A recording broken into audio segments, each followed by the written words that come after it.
Welcome back to Misery Sports Co., the only firm conducting independent audits of professional sports disappointment. That's right. Our analysts specialize in evaluating the gap between preseason and postseason optimism. Huge gap. That's right. Last week, Trevor covered the Atlanta Thrashers, a franchise that began with expansion era optimism, but it ended in relocation heartbreak. Today, we'll once again review the latest developments and fan suffering across the marketplace. But before we do anything, we're going to go to our next sponsor here. I wanted to say congratulations, Trevor, on episode 20. Hey, we've done it. Episode 20, man. Look at us. That's right. We show Earnings up, we just- pretend like we know what we're doing. We just make it happen, you know? Who would have thought? This little startup, nobody gave us a chance. Here we are, episode 20. Yeah, that's right. In episode 20, we have this, similar structure, and we're going to thank our first sponsor. So, Trevor, who's our first sponsor for episode 20? This summer, from the production studio that brought you the 4th and 11th Land Before Times and the 3rd Air Bud films, a story unlike any other you've heard. A young boy yearns for his one true passion of dropping into the gulag against his family's wishes. A tortured fan base gives their hopes to a small, teddy bear-sized man. Heartbreak and devastation shared by all. Warner Brothers Pictures presents Duty Sticks, the Kyler Murray story. Coming to theaters this summer. Rated G somehow. I don't know how that's going to work. Thank you, Kyler Murray. You just keep giving. Keep showing up. Keep showing up, and best Even of luck as a to free you. agent. Yeah. Wherever you land, buddy, we're rooting for you. Hope you land somewhere great. It's gonna be a great film. Everybody, check that out. Yep. Hope it's not the Browns. All right, let's go to the weekly performance review. We will begin with this performance review, Trevor. Well, not a lot doing on this side of the portfolio here. I will say probably the most interesting thing that happened this past week is, this is a fun time. Which teams are getting linked to which players, because we're post combine. So now we're just marching towards the drafts. Teams are doing their interviews. And I would say since the season ended, 90% of the mocks have been for us getting an edge, either the Miami or the Texas Tech kid. But something's changed. This past week, I have seen so much smoke around the Titans taking Jeremiah Love, the running back out of Notre Dame, with the 4th pick. Okay. And I have mixed feelings about it. I would say that immediately I was very out on that and thought that sounded like a terrible idea, because I just think that with a head coach as strong as Robert Saleh, like if we can get him some studs on the D side of the ball, at least we have a side that's taken care of. And I think Bain would go a long way towards doing that, even if he has little T-Rex arms. But I've come around maybe 10 to 15% on the idea of Jeremiah Love. What do you think? Love to the Titans? Does that make sense? I love Jeremiah Love. He's a playmaker with the ball in his hands. He's electric. It is high for number 4, right? So you probably want a difference maker on the edge, or like a wide receiver or something like that. But that's one on the Browns' radar, I feel like, on my end, just with Quinshon's injuries and everything. And but no, it makes total sense to go defense, to try to build the defense. Yeah. And just turn it into a knockout, drag out fight every single week, basically. Exactly. And just tell Cam Ward, if you all can score like 13 points, I think we have a good shot of winning this thing. Like, just get us a touchdown and a couple field goals. And honestly, I have a lot of thoughts about this, but I think I would take even Sonny Styles. I would take at the 4 spot before I would take Jeremiah Love, even if it's not an edge, somebody that can just a stud in the middle. We have not had a stud inside linebacker in God knows how long, and to just have that position taken care of and have that freak out there. The Ohio State Buckeyes have had a combine, Zach. It's been incredible. You got the Styles brothers running crazy 40s. Even Arvel Reese was flying. Yeah. Caleb Downs is a stud. Like there's 4 or 5 Buckeyes that is just like you pick them, they're gonna perform. They've been in a pro style defense. You're gonna be okay. It's a good pick if you pick any of them. It is, and I would take any of them in a heartbeat. And so we'll see. So that's what I've been dealing with in Titans Nation, coming to terms with that. I will say, when we drafted Derrick Henry high in the second round, we had just signed DeMarco Murray, and I remember we were at a family function.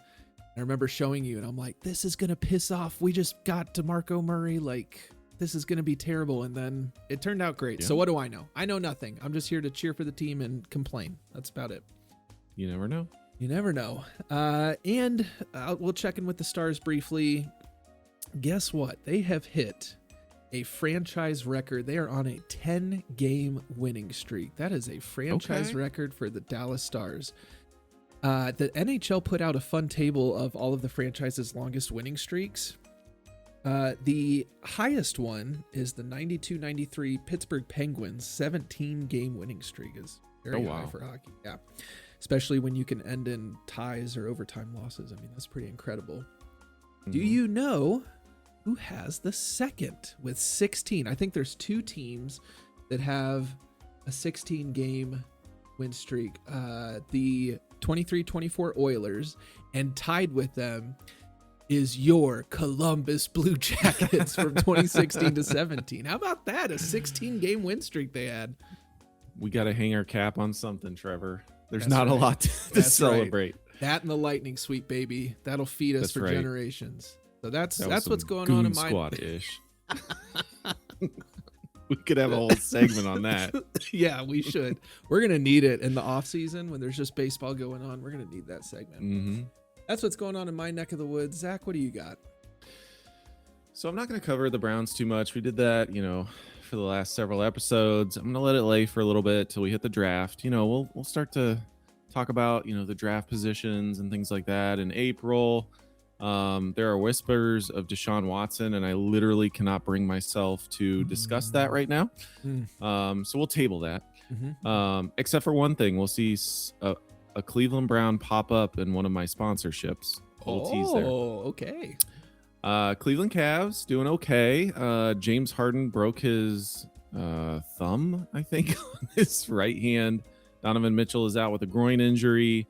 Not ideal, but we still have time to get healthy. I think we're 4th in the East. So that's one of the bright, shining stars in my sports life right now that is carrying me. Love it. The Buckeyes in basketball are just riding waves, man.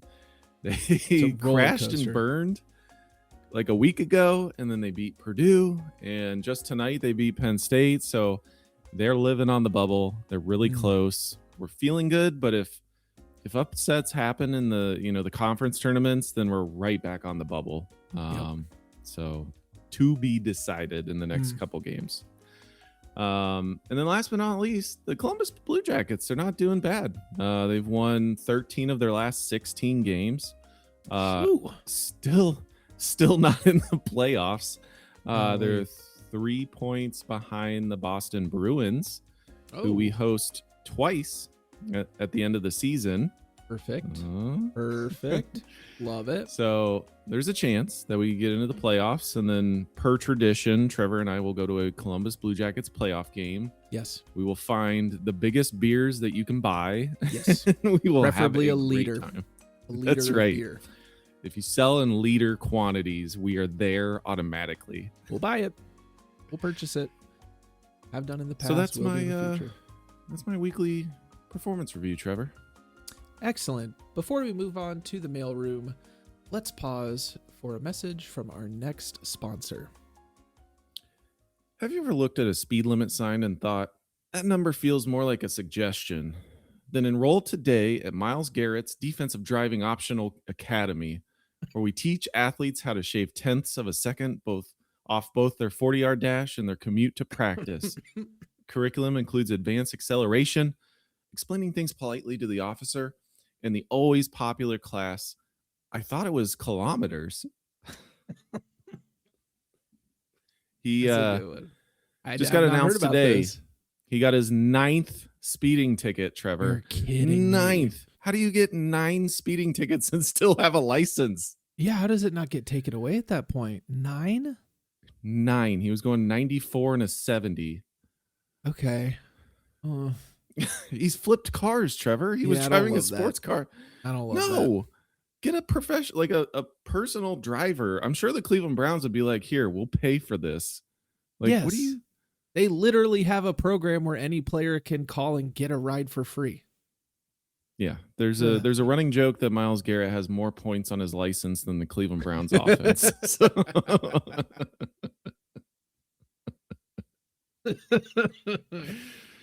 Oh, I like that one a lot. Well, thanks, Myles Garrett, for your school. Maybe practice what you preach there at your school. Have some. He's practicing. He's got that foot down. Kilometers. That's a good one. I'm going to remember that one. All right. Well, with that, we'll step into the mailroom.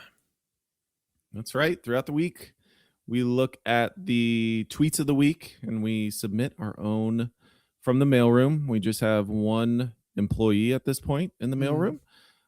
We've tried to give him an AI chatbot just to make him feel, a little comfortable, right? He can talk to somebody. Yeah. We can't afford an actual human. No, but he doesn't know he's training his replacement. That chatbot is going to take over. Trevor, sorry. He doesn't listen to this, or he hates us. Are you kidding me? So Trevor, what did you get from the mailroom? Well, I've got, I've got 2 entries this week. One is kind of a running gag. With our sponsorship. You had a Kyler Murray sponsorship last week. He's made appearances in the past. With him getting cut this week, Jackie Boy 710, who is a 49ers fan, did a very funny celebratory gif and said, sign Kyler to tank and then draft Drew Mestamaker Arch Manning. So people are looking for Kyler to lead them into the gutter, which we appreciate here. We know what that's all about. But back again is our boy, Eric Collins. I can't get enough of him. I just can't. So the Mavericks were in town in Charlotte, and we thankfully lost to the Hornets. I was a little bit worried about how that would play out in the tanking. Max Christie is in the corner, is a pretty good 3-point shooter this season, especially in the corner. And this shot bounces off the top corner of the backboard, and Mr. Collins and his color analyst have some thoughts about that. Corner 3, Christie. Oh! What's that all about? What? He had been blistering hot on his corner 3s this year until that one. I'll never trust numbers ever again. That last shot by Christie, that's hard to do. A right-handed shooter. This is now a timeout. They're looping back to it to review the footage. It's the backboard that's on the left side of the rim. And this is a good shooter. Yeah. He shoots 42% high volume on the year. And wide open in the corner. Is there a run out on him? No. Oh, my goodness. He held a follow through. Well, so they literally replayed the shot from the other team to just go over how terrible it was. And that broke Eric Collins' will to ever trust numbers again. So thank you to Brick Center for tweeting that out. How about you, Zach? What do you got? Good stuff. I've actually got a few. So I want to start with DraftKings. The DraftKings official Twitter. They said this is the most absurd stat in college basketball. Ohio State's Gabe Cupps. For those of you who don't know Gabe Cupps is, I don't know, the 8th person on Ohio State's team. Like he's solidly on the bench. Currently has more fouls than points in the 2025-26 regular season. What? They show him and they say 46 total fouls, 44 total points. Why are we catching strays? Why is this man catching strays from DraftKings? That's just a full-on DraftKings account? Yeah, it's an assassination attempt. What is going on, sir? They should not have time to do that. No, it Oh it my felt very gosh. targeted. Yeah, Someone's poor got guy. something against him. Oh my God. I have one that we'll include on our website. We've reposted it on Twitter, and I really can't cover it, but it's essentially Stephen A. Smith went on a rant against our New Orleans Pelicans, who How we've covered dare at he? this Misery How Sports Co. dare he? And the New Orleans Pelicans official Twitter actually retaliated and responded. So it's just Stephen A with his comments, and then it's a highlight of him like completely missing the rim on shots. I mean, totally botching a pitch. And he's talking about, I think he was talking about Zion Williamson's just ability. This man was a bona fide scrub. He can't play. No disrespect whatsoever, but I'm sorry to tell everybody the truth. The man cannot play the game of basketball. It's just, oh my gosh, it is. He's airballing threes. It's so terrible bad. pitches. So we'll post that one. That's better for a retweet. But I wanted to take a moment, and I found a nice tweet from @Metallica. Just saw an announcement where Lou Holtz passed away at the age of 89. Rest in peace, Lou. Long, happy life. Yep. But you'll remember, especially if you followed sports, if you were young, in the early 2000s, Mark May and Lou Holtz always ended up on this funny, weird post-game show where Reese Davis dressed up like a judge. Yes. And then they just went at each other. It was the greatest television I've ever seen.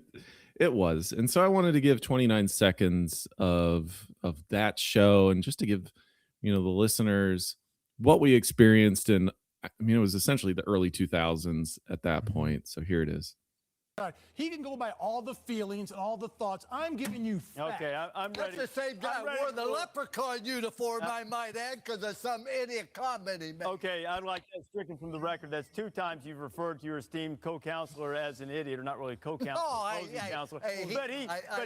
I know you do, but he also took a little subtle jab, Moby Dick and a minnow at your last championship. I will strike that from the record as well. Counselor Holtz, I am really persuaded in your favor that no. Oh, so great. I was thinking about this earlier. I remember being home from college, and it must have been over like winter break, and this was on, and he said, Lou Holtz went, "Oh, he's always bitching and moaning about something." And I couldn't get my phone out fast enough to text you like, Lou Holtz just said bitching on ESPN. And before I could type it out, my phone buzzed and you went, dude, I'm watching ESPN. And Lou Holtz just said bitching. Because this was what we watched. This was the must-see TV. Everybody tuned in. Oh, yeah. Super entertaining. They went back and forth. Mark May was just there to incite some reaction from Lou. Yes. So rest in peace, Lou. Legend in college football. Definitely will be missed from a TV personality perspective. Absolutely. Absolutely. Well, that brings us to the end of the mailroom. As always, we appreciate the enthusiasm from our listeners, new and ones that have been around since episode 1. That's right. And before we recognize and enter the Office of Moral Victories, here's another word from our sponsor.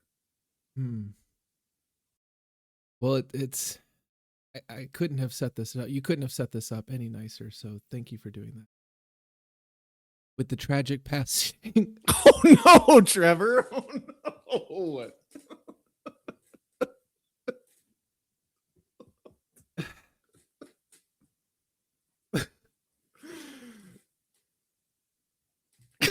This is tough. This is tough.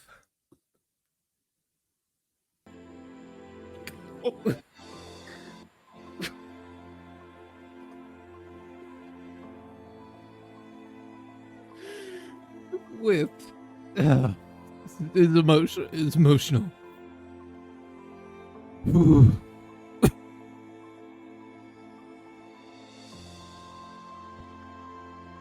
This is tough. This is really tough. Oh.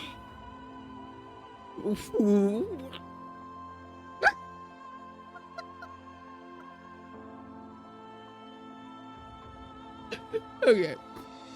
All right, hold on. Reset. With the tragic passing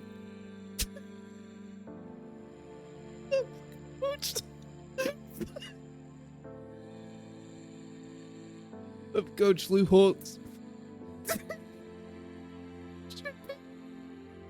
we're shipping out the last batch of his famous door slobber. Squeaky doors, you have won. Now is your chance. Now is your last chance to silence the creaks with the final golden batch of Coach Lou's door slobber. Act now and use promo code Ryan Day is soft as Charmin. That's Ryan Day is soft as Charmin, all one word, to get 30% off and free shipping. Product will not ship to Ohio or any other trash state. Some exclusions apply. Email Mark May with concerns. Wow. That was powerful, Trevor. Thank you. Powerful stuff. Man. Well, thank you, Lou Holtz, for really buying into our show and supporting us for all these weeks. It was early on that he sponsored the show. He's been with us for a hot minute. It's been a hot minute. Looking down on us. Now we're going to enter the Office of Moral Victories. Yep. Now it's time. So this, I'm just still really moved. So our Office of Moral Victories, we know, exists for teams whose results may not reflect their effort or at least their press conference explanations. Close games, promising moments, and we'll learn from this. Performances all qualify. Our committee of us have identified a few worthy candidates this week. I will offer one up. I have an honorable mention really quick. An honorable mention goes to Matt Duchene, forward for the Dallas Stars. He had been having a rough streak before our 10-game winning streak. 22 games, only 9 points. One of the podcasters went on and called him washed, that the Stars needed to move on. And he must have heard that, because immediately after that, he now in 10 games has 17 points. So he is not cooked or washed. My employee of the week goes to me. I'm the employee of the week. No, stay with me. Stay with me. Zach, I have been playing a board game that is far too boring to even try to explain. Okay. It's about power plants. So now everybody can wake up because I've put them to sleep. I've been playing this board game with some friends in person. And then once COVID started, over Zoom, like in a Google Doc, we play, I don't know, once a quarter. I've been playing for 9 years. I have never won this board game. Do you know how many times I've played this game and I've never won? Well, guess what? That all changed this weekend when your boy finally won Power Grid. Ba-boom! Killed the streak. Lego. So, yeah, you know what? I'm the employee of the week. Thank you, everybody. How about you, Zach? What do you got? Well done, Trevor. Thank you. My employee of the week is going to be Zion Williamson from the New Orleans Pelicans. This man has played 46 games this season. Well done, Huge. Zion. Huge. He's still pushing 3 bills, but that's okay. We'll work on it. All right. 22 points per game. Awesome. And wouldn't you know it, Trevor, it's really weird. This is the last year of his fully guaranteed money. That's so weird that lined up like that. That's really strange. I don't know what he's trying to do. Okay. So congratulations, Zion, for showing up and playing the game of basketball. Way to go, Zion. And congrats, dude. Ball out. Keep balling out. That's right. Congratulations to this week's employees of the week, myself included. It's an honor to share it with Zion. Well done. And before we move into the deep dive, let's hear from our last sponsor. Have you ever stared at a stack of future draft picks and thought, this feels like a responsibility? That's where the Los Angeles Rams them picks advisory group comes in. These experts work around the clock, turning 26, 27, even 2028 first rounders into one immediate roster move, and a fan base that spends the next decade saying, well, it did work that one time. Yes, it did. Yes, it did. Man, did you see that list of all their first round picks? And it was like they're gone. They're just gone. They're gone. And honestly, good for them. Go all in, man. Matt Stafford has maybe a year left, so do it to it. Hey, they got a Super Bowl. They're doing it again. They traded their first round pick to the Chiefs for their cornerback, Trent McDuffie, going all in again. So let them live. Love it. Well, thanks for your sponsorship, Rams. We appreciate you. And now it's time for the deep dive. All right. This is where we step back from the week-to-week chaos and examine a larger story in the sports world. Trends, discussions, trends, decisions, historical patterns, anything that helps explain how organizations arrive at their current situation. That's right. And so in this week's deep dive, we are actually going to go to Major League Baseball. Oh. I'm going to take us on a little journey. It's going to be a brief journey, Trevor, but we're going to cover someone in the Cubs division. Oh, boy. Okay. It is none other than the Milwaukee Brewers. Okay. All right. I'm ready. Yeah, I know it's not going to bring a lot of great memories.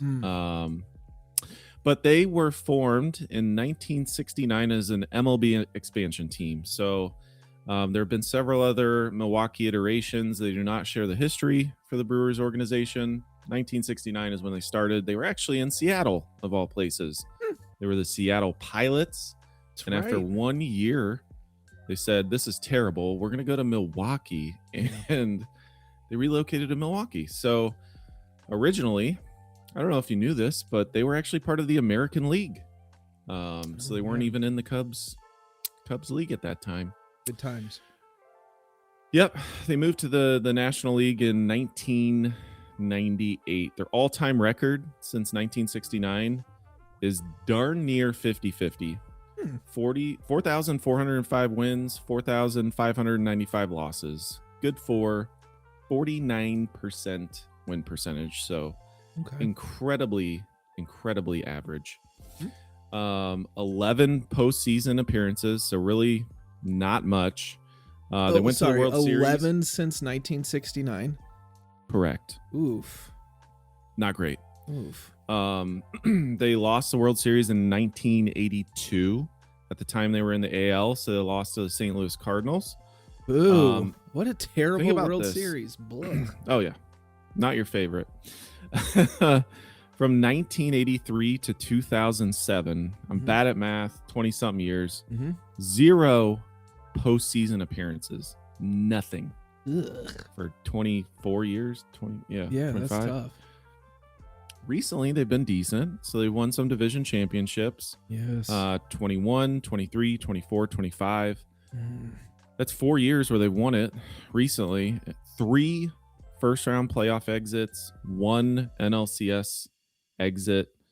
Just not a lot, Trevor, for the Milwaukee Brewers. And their one NLCS that they got to, they knocked off the Cubs last year, and then they promptly lost.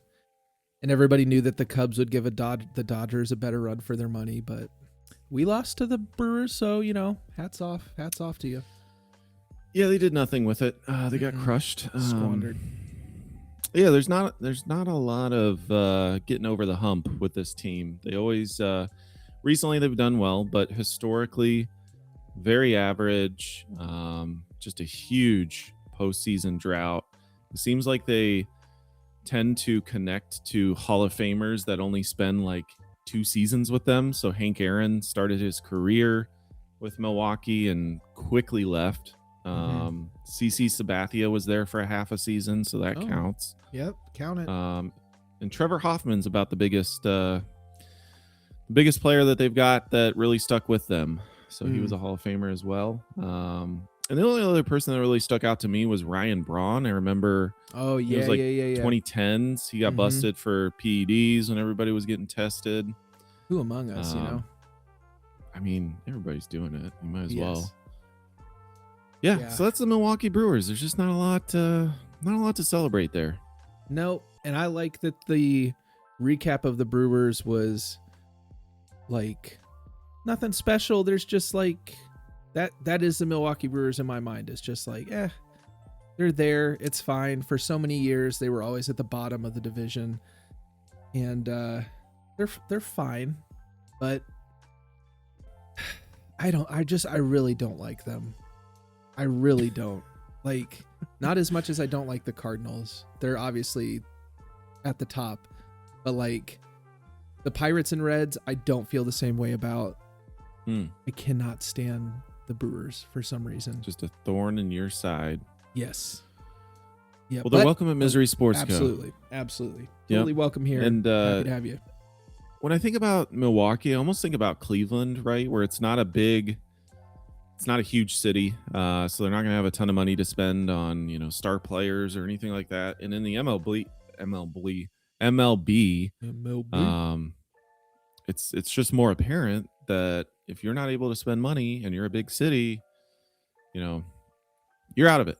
So yes. Milwaukee, they've got an uphill climb, just like Cleveland, a lot of my sports teams. So I feel the struggle, especially when you talk about playing the Dodgers. Like, that's not fair in the postseason to have the Brewers or anybody playing a super team like that. No, and the good people of Milwaukee are working through maybe being done with Giannis. That remains to be figured out. So they're going through it. Small markets, like you said, that's tough. Yeah, and it was actually a good call out, Trevor. So Giannis is a minority owner as of 2021 of the Milwaukee Brewers. I didn't know that. Random, Nice. probably 0.001%, but yeah, he's doing it. Him. I like Giannis a lot. How can you not? Yeah, they've won a championship in Milwaukee with him, so there you go. Can't hate it. Can't hate it. Well, that concludes this week's deep dive. Thank you for that deep dive, Zach. Today's review produced several notable findings, but none particularly encouraging, I don't think. We'll continue documenting the results and get back to you. Don't forget to follow us on Twitter, wherever you listen to your podcasts, be it Apple Podcasts, Spotify, Pocket Casts. And also visit our website. That's right. And visit our website, miserysportsco.com. We'll see you next week. Thanks for 20 great episodes. Join us again at Misery Sports Co.